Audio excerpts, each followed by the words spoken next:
எல்லாருக்கும் வணக்கம். 5 நிமிட அறிவியலுக்கு மீண்டும் உங்களை வரவேற்கிறேன். இன்னைக்கு நாம நுண்ணறிவு, அதாவது இன்டெலிஜென்ஸ் பத்தி நாம நினைச்சிட்டு இருக்கிற விதத்தையும் மொத்தமா மாத்த போற ஒரு விஷயத்தை பத்தி ரொம்ப இன்ட்ரெஸ்டிங்கா பார்க்க போறோம். நம்ம எல்லாருக்குமே இந்த ஃபீலிங் வந்திருக்கும் இல்லையா? எவ்வளவுதான் கஷ்டப்பட்டு வேலை செஞ்சாலும் ஏதோ ஒரே இடத்துல சுத்திட்டு இருக்கிற மாதிரியே ஒரு உணர்வு. ஏன் இப்படி நடக்குதுன்னு நம்ம அடிக்கடி யோசிச்சிருப்போம். இதுல பிரச்சனை என்னன்னா, நம்ம சமூகம் நமக்கு இன்டெலிஜென்ஸ்னா என்னன்னு ஒரு தப்பான விஷயத்த சொல்லி கொடுத்துருக்கு. அதாவது ஐக்கியூ அதிகமா இருந்தாலே போதும், வாழ்க்கையில ஜெயிச்சிடலான்னு நாம நம்ப வைக்கப்பட்டிருக்கோம். ஆனா அது முழு உண்மையோட ஒரு சின்ன துண்டு மட்டும்தான். சரி வாங்க, இதுக்குள்ள இன்னும் கொஞ்சம் ஆழமா போவோம். ஐக்கியூங்கிறது நம்ம நுண்ணறிவோட முதல் படி, ஒரு அடித்தளம் மாதிரி தான். ஆனா அதுக்கும் சில லிமிட்ஸ் இருக்கு. இப்ப இந்த டேட்டாவை பாருங்களேன், இது ரொம்பவே ஆச்சரியமான ஒரு விஷயம். ஒரு குறிப்பிட்ட லெவலுக்கு மேல, அதாவது சுமார் 120 ஐக்கியூவை நீங்க தாண்டிட்டீங்கன்னா, அதுக்கப்புறம் உங்க ஐக்கியூ எவ்வளோ அதிகமா இருந்தாலும் அது உங்க வெற்றிக்கு வெறும் 5லிருந்து 15% மட்டும்தான் உதவுது. இதுதான் ரொம்ப முக்கியமான பாயிண்ட். வெறும் அறிவு மட்டும் இருந்தா பத்தாது. அத எந்த பிரச்சனைக்கு எப்படி பயன்படுத்துறதுன்னு தெரியணும். இல்லனா அது வேஸ்ட் தான். இதுதான் நம்மள அடுத்த கட்ட நுண்ணறிவுக்கு கூட்டிட்டு போக போகுது. இப்ப நாம நுண்ணறிவோட 2வது நிலையை பார்க்க போறோம். இது ஏதோ கலை சம்பந்தப்பட்ட விஷயம்னு நினைக்காதீங்க. இது நாம பிரச்சனைகளை பார்க்கிற விதத்தையே மாத்துறத பத்தினது. சிம்பிளா சொல்லணும்னா, ஒரு பெட்டிக்குள்ள பதில தேடுறதுக்கு பதிலா நாம் அசல சரியான பெட்டியில தான் இருக்கோமான்னு கேள்வி கேட்கறது தான் இந்த படைப்பு நுண்ணறிவு, அதாவது கிரியேட்டிவ் இன்டெலிஜென்ஸ். சரி, இந்த கிரியேட்டிவ் இன்டெலிஜென்ஸ் நிஜ வாழ்க்கையில எப்படி வேலை செய்யும்னு ஒரு த்ரில்லான கதை மூலமா பார்க்கலாம். அதுதான் 2ஆம் உலகப் போர்ல எனிக்மா மிஷினோட கோட உடைச்ச கதை. சும்மா யோசிச்சு பாருங்க, ஒரு நாளைக்கு 160 குவிண்டில்லியன் சாத்தியங்கள். இத வெறும் ஐக்கியூ வச்சோ இல்ல கம்ப்யூட்டர் பவர் வச்சோ உடைக்கிறதுங்கிறது நடக்கவே நடக்காத காரியம். இதுதான் அந்த கேம் சேஞ்சிங் மொமெண்ட்.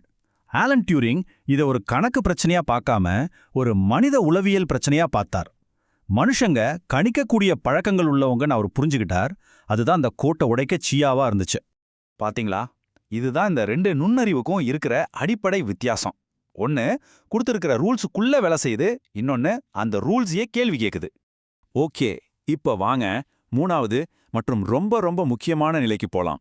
இதுதான் கனவு காண்றவங்களையும் சாதிக்கிறவங்களையும் பிரிச்சு காட்டுற ஒரு விஷயம். இதை புரிய வைக்க ஒரு எச்சரிக்கை கதையை பார்க்கலாம். Xerox park. இந்த இடம் மிகப்பெரிய கிரியேட்டிவ் ஜீனியஸ் எல்லாம் நிறைஞ்ச ஒரு இடம். ஆனா அங்க வெற்றிக்கு தேவையான ஒரு முக்கியமான விஷயம் மிஸ்ஸிங். இதுதான் பிரச்சனையின் ஆணிவேர். ஜெராக்ஸ் கம்பெனி உலகத்தையே மாத்தக்கூடிய ஐடியாக்களை வச்சிருந்தாங்க. ஆனா அதை வெற்றிகரமான தயாரிப்புகளா மாத்த தவறிட்டாங்க. அதுல லாபம் பார்த்தது யாருன்னு பாருங்க. ஆப்பிள், மைக்ரோசாஃப்ட் மாதிரி பெரிய கம்பெனிகள் தான். இந்த ஒரு கோட் போதும் ஜெராக்ஸோட தோல்விய மத்தவங்க எப்படி தனக்கு சாதகமா பயன்படுத்திக்கிட்டாங்கன்னு புரியறதுக்கு. ஐடியாஸ் மட்டும் இருந்தா பத்தாது, அதை செயல்படுத்தவும் தெரியணும். இந்த செயல் நுண்ணறிவுங்கிறது வெறும் ஐக்கியூ மட்டும் கிடையாது. இது நம்மோட எமோஷனல் இன்டெலிஜென்ஸ், அதாவது EQ, அப்புறம் கஷ்டமான சூழ்நிலைகளை சமாளிக்கிற திறன், அதாவது AQவும் சேர்ந்தது. ஆனா எல்லாத்தையும் விட முக்கியமா, இது ஒரு சூப்பரான விஷயத்தை உருவாக்க மத்த தேவையில்லாத எல்லா விஷயத்துக்கும் நோ சொல்ற திறமைதான். இத நம்ம மூளையோட CEOனே சொல்லலாம். பிளான் பண்றது, கவனம் செலுத்துறது, கரெக்டான முடிவுகள் எடுக்கிறதுன்னு எல்லா முக்கியமான வேலைகளையும் பார்க்குற பகுதிகள் இதுல இருக்கு. சோ இது ஏதோ கற்பனையான விஷயம் இல்ல, நம்ம மூளைக்குள்ள இருக்கிற ஒரு நிஜமான பவர் ஹவுஸ். ஓகே, இப்ப நாம பார்த்த இந்த 3 நிலைகளையும் ஒன்னா சேர்த்து நம்மளோட முழு திறனையும் எப்படி வெளியே கொண்டு வர்றதுன்னு பார்க்கலாம். இந்த சிம்பிளான உதாரணம் இந்த 3 இன்டெலிஜென்ஸும் எப்படி ஒன்னோட ஒன்னு சேர்ந்து வேலை செய்யுதுன்னு அழகா விளக்குது. ஒன்னு பவர், இன்னொன்னு டைரக்ஷன், கடைசியா இருக்கிறது ஆக்ஷன். இதுதான் இன்னைக்கு நாம கத்துக்கிட்டதோட மொத்த சாராம்சம். ஒரே ஒரு வகை நுண்ணறிவே, அதாவது ஐக்கியூவை மட்டும் அதிகப்படுத்துறதால பெரிய மாற்றம் எதுவும் வராது. ஒரு மிகப்பெரிய திருப்புமுனை வேணும்னா நாம நுண்ணறிவோட அடுத்தடுத்த நிலைகளுக்கு போகணும். அப்போ நீங்க அடுத்ததா எந்த நுண்ணறிவு வளர்த்துக்க போவீங்க? இந்த விஷயம் உங்களுக்கு பிடிச்சிருந்தா மறக்காம அந்த லைக் பட்டனை தட்டுங்க, உங்க நண்பர்களோட ஷேர் பண்ணுங்க. இன்னும் இது மாதிரி நிறைய விஷயங்களுக்கு சப்ஸ்கிரைப் பண்ணுங்க. உங்க கருத்துக்களை கீழே கமெண்ட்ல சொல்லுங்க. நாளைக்கு இதே நேரத்துல சந்திப்போம்.